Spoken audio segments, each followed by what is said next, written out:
Hey, this is Tom with Fresh Finish. We got our 2005 Honda CR-V here. Today we're doing a POWERSTOP brake upgrade, disc brakes for the rear. We got our tools, we got our brakes, so let's go ahead and get started.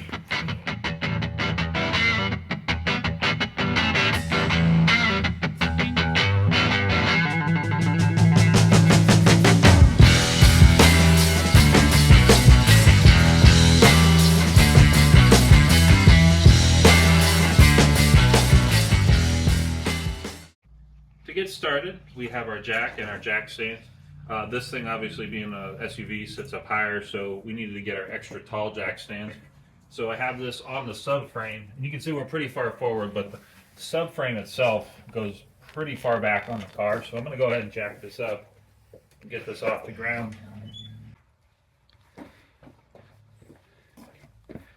There we go.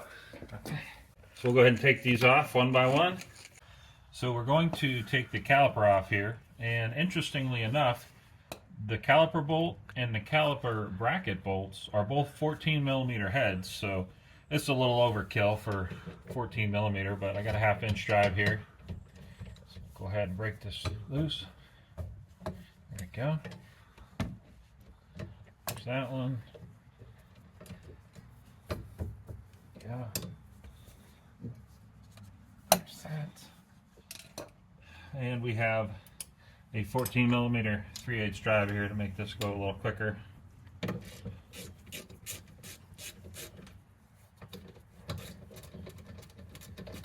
that. So no anti-seize on those, so we'll be adding some anti-seize. And take this off. Before I take that all the way off, make sure you have a bungee cord. Doesn't make a lot of noise, sorry. Bungee cord. So we want to hang our caliper.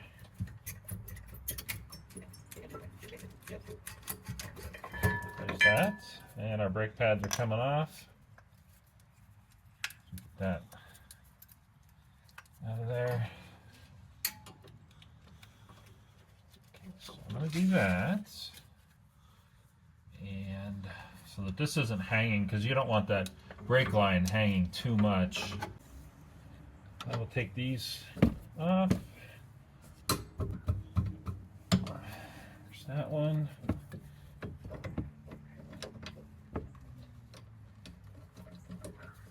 Always a good idea, make sure your socket is on there solid.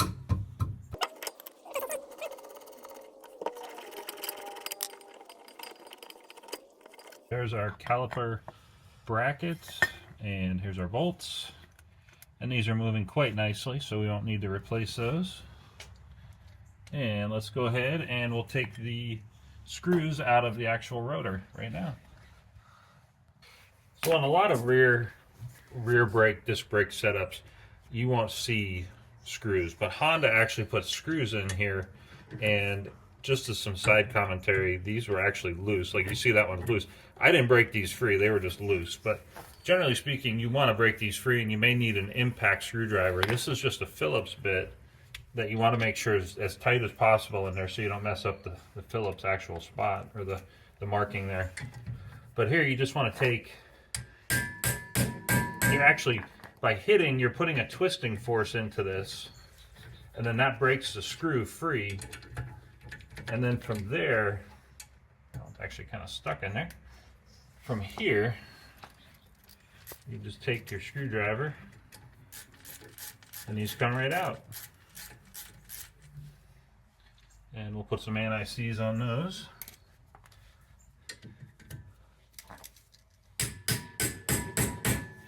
That's that. And that comes right out.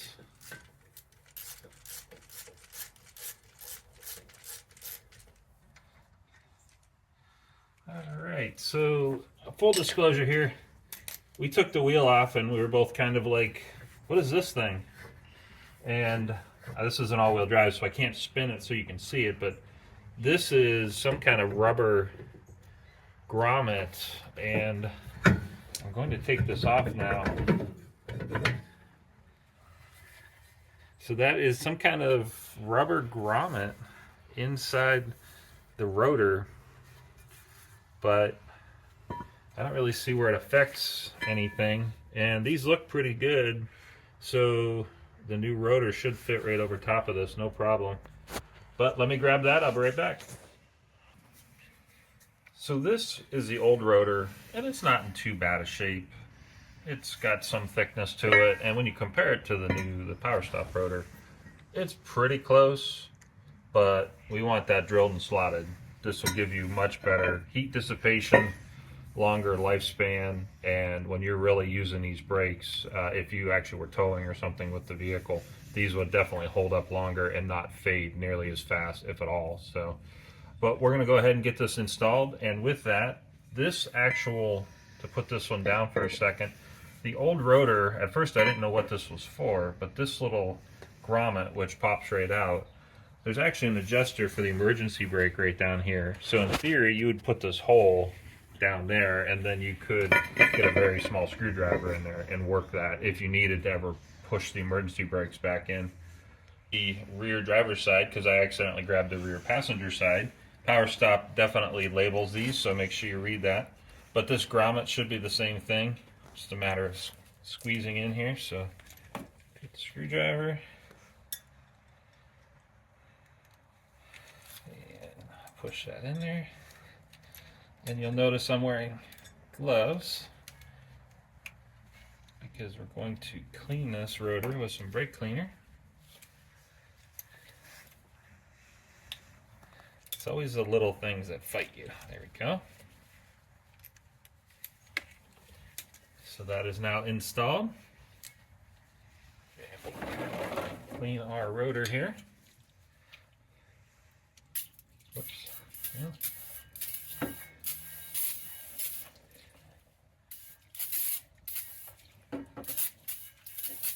There we go.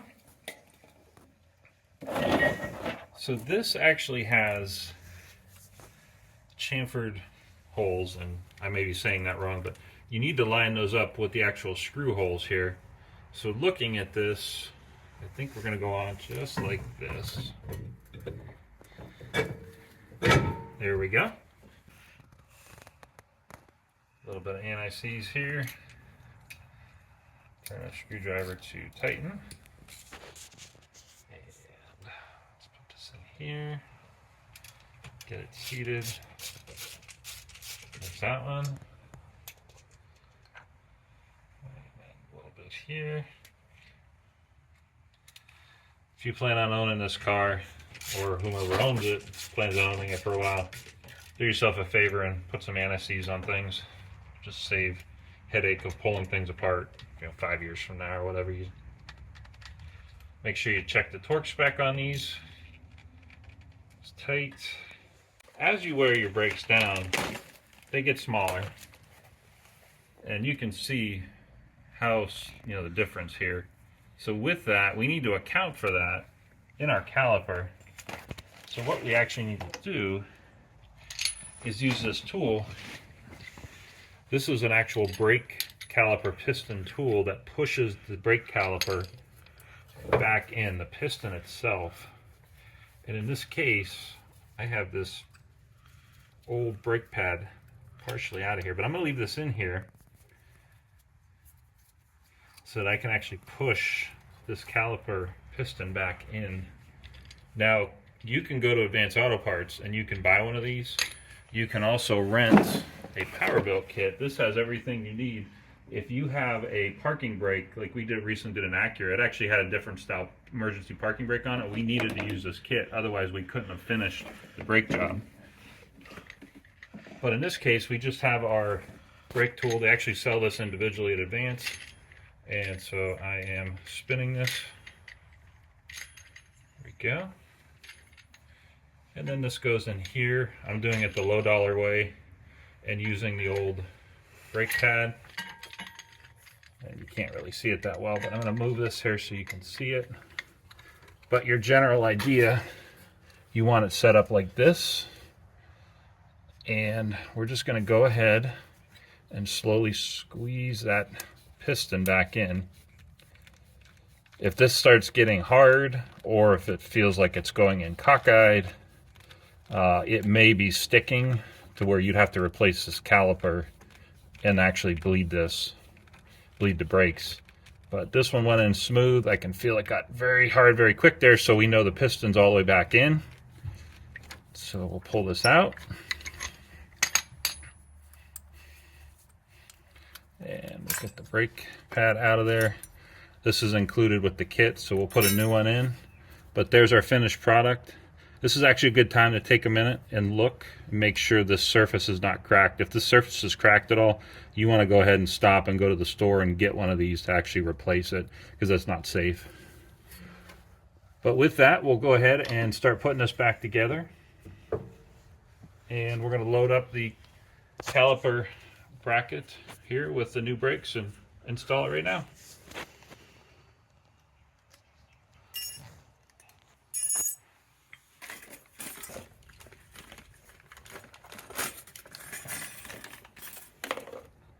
POWERSTOP actually gives you a bunch of different brackets, and the important thing is take a minute, make sure you line up. There's obviously the old one, there's a new shiny one, so we have that, and these are the same thing. So here are two that we're going to use, so we'll install those here.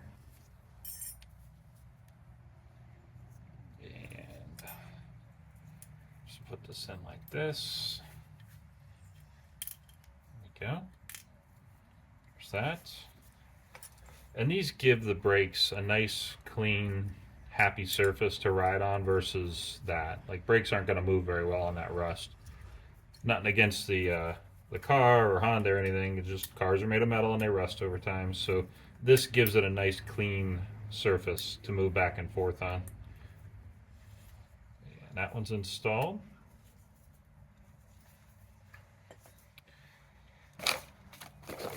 We have our silicone brake component lubricant, which is a fancy way of saying it's the brake grease here.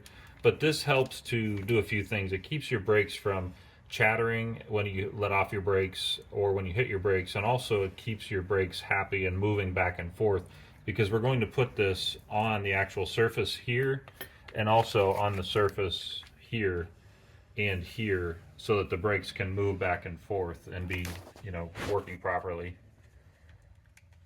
Put this on here.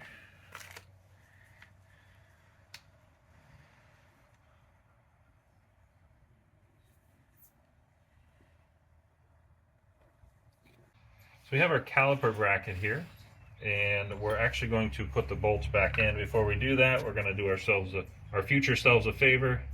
A little bit of anti-seize here.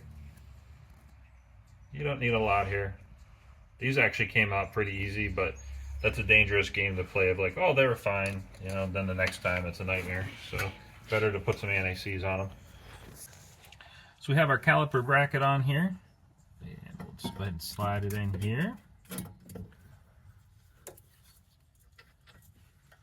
Line up our holes. There's that one. Once you get one, the other one's pretty easy. Just line it up. There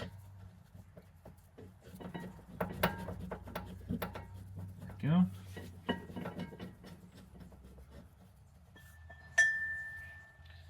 $14mm. And this is 100% overkill, and do not snap your bolt off. But I'm just going to hit them with these just to give it a little extra torque. I mean, that's tiny. There's a torque spec for these. Make sure you check that, but that's plenty tight enough.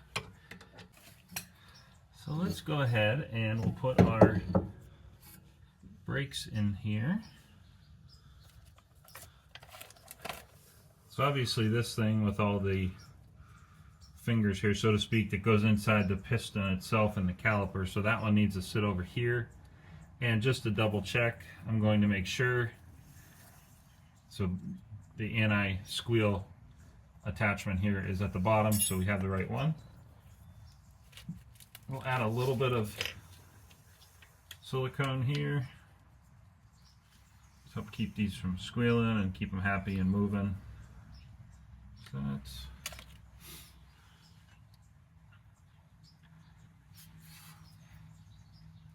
have to, there we go.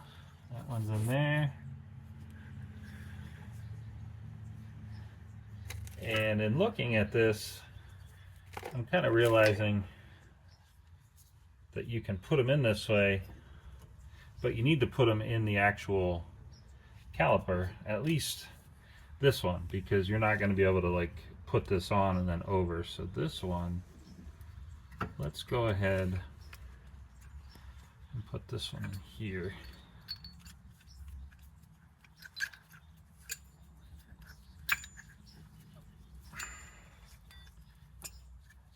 And his fingers are fighting me about going in there. There we go. That one's in there. And we'll take the bungee cord off. And we should be able to go right over like that. We just spent, I don't know, 15 minutes getting this to go together. It's together, looks good now. We just have to put our caliper bolts in. Here's the issue that we ran into, and you're probably going to run into this too. This little thing here, this little spring, this is an anti-squeal spring. So once, I'm sorry, this is like a low brake pad spring, forgive me.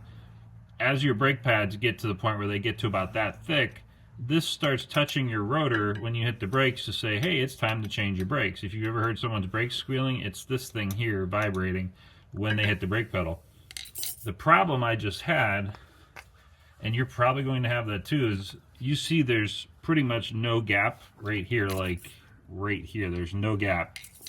This gap here, just that little gap here, is just enough to make that hit the backing plates. If you remember the backing plates we put in here, it was actually hitting. So when you're trying to put this in, you're hitting that backing plate and the brake pad would not seat properly. And so make sure you pay attention to that, because we actually had to take a pair of pliers and squeeze this to compress that down. And I kind of half crushed this, to be honest, to make that gap, because you're getting that little piece of metal there over the lip right there, and it literally was just enough to where we just spent 15 minutes getting this side together.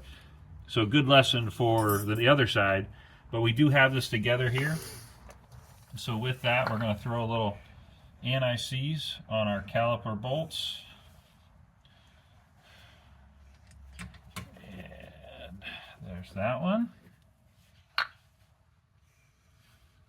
Anti-seize on this one. Okay. We have our 14mm socket, 3/8 ratchet. Make sure you check the torque specs on these.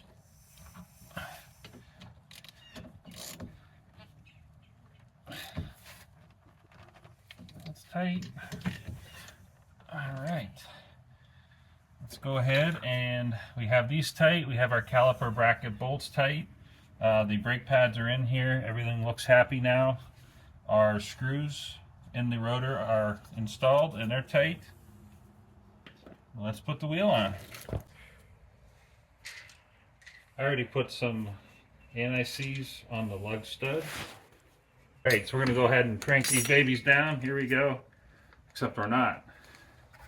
This torque wrench, I'm sorry, this impact gun, sorry, probably is 300 to 400 foot-pounds, and those lug studs that we put the lug nuts on are aluminum, so we could probably sit here and torque these down and break one or two of these off right now. What you want is an actual torque stick, and you can see this actually says 80 foot-pounds on it.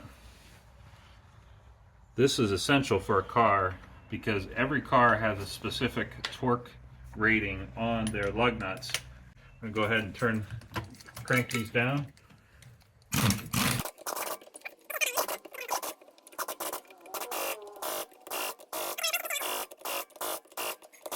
And with that, we have the driver's side done. You can see the wheels turning, so that's good. I don't hear the brakes grinding, that's good. We're going to go ahead and rinse and repeat on the passenger side, so stay tuned for that. We're working on the passenger rear now, And on the driver's side frame rail, I was able to get a good solid contact point with the jack. However, on the passenger side, right at the back, the muffler is literally like touching the subframe there. So I don't really want to try to jack up there. I don't think I'm going to get a good contact point. So we're actually going to jack up on the back of the vehicle here. And then I'll put the jack stand under the front of the car in the pinch weld.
We have our brakes all done here. Both sides, passenger and driver, and the rear of the CRV here are done.